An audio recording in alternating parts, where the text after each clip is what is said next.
Imagine needing help and calling on friends from afar. What if those friends were Russian soldiers?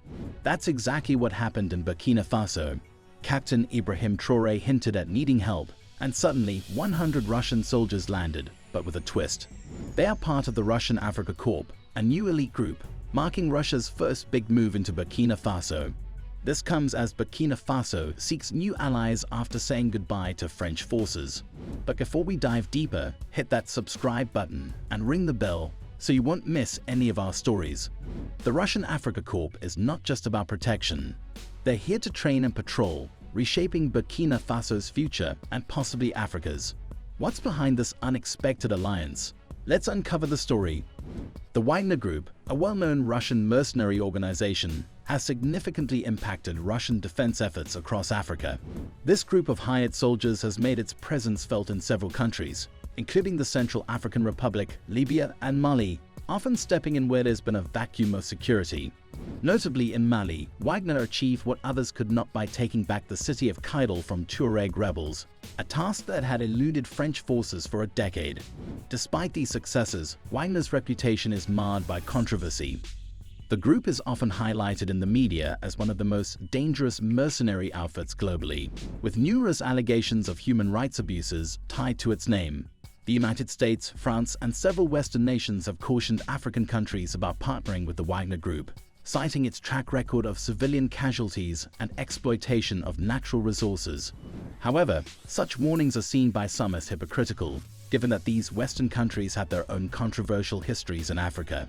While it's acknowledged that Wagner may have committed offenses, critics argue that the extent of these crimes has been exaggerated by Western media as part of efforts to diminish Russian influence on the continent. In contrast, the actions of Western countries in Africa have, at times, been criticized as even more detrimental than those attributed to Wagner. In August 2023, Wagner Group leaders Yevgeny Prigozhin and Dmitry Utkin died in a plane crash after attempting a mutiny in Moscow. Following their deaths, the Russian government took control of Wagner, rebranding it as the Russian Africa Corp, now directly overseen by Russia's defense ministry. The Africa Corp has already started operations in Mali and Libya, with plans to establish a military base in the Central African Republic, CAR. Analysts predict further deployments across the Sahel, with the scope of activities defined by local government agreements. Russia's formation of the Africa Corp reflects two critical strategies. First, by controlling the Africa Corp, Russia intends to avoid the pitfalls of Wagner's autonomy, which led to a supremacy conflict and an unsuccessful insurrection in June 2023. This move is seen as an effort to circumvent the internal discord that arose from Wagner's unchecked influence. Second, aligning the Africa Corp with Russia's foreign policy and security interests suggests a long-term military strategy in Africa. This alignment ensures that the Africa Corp could be held accountable for any operational misconduct, marking a shift towards more direct oversight in line with Russia's international commitments. It's important to note that the Russian Africa Corp, established recently, is not a part of the Russian armed forces.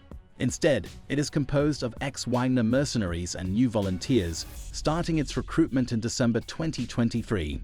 The creation of the Africa Corp under the Russian Defense Ministry aims to reorganize and continue the operations previously managed by the dismantled Wagner Group.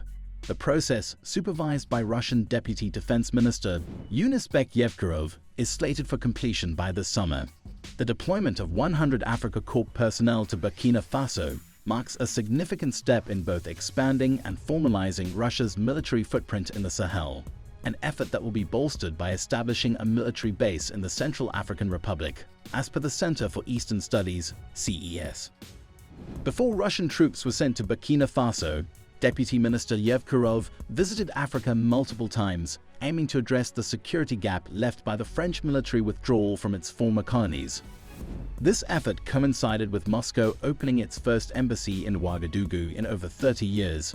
The arrival of Russian forces was celebrated by supporters of Burkina Faso's ruling junta. Nisto Padasi, a junta-affiliated movement leader, mentioned that the Russian soldiers were there to provide weapons training as part of a state order. This development was welcomed by many, even those not directly supporting the junta, as a response to worsening security situations that persisted under French involvement. Despite the general welcome, some analysts suspect Russia of having hidden agendas behind their military support.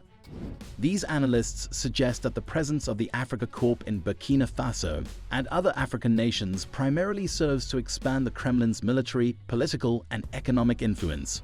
French military analyst General Dominique Trinquand emphasizes that Russian interventions in countries like Niger, Mali, and Burkina Faso prioritize regime protection over combating jihadists.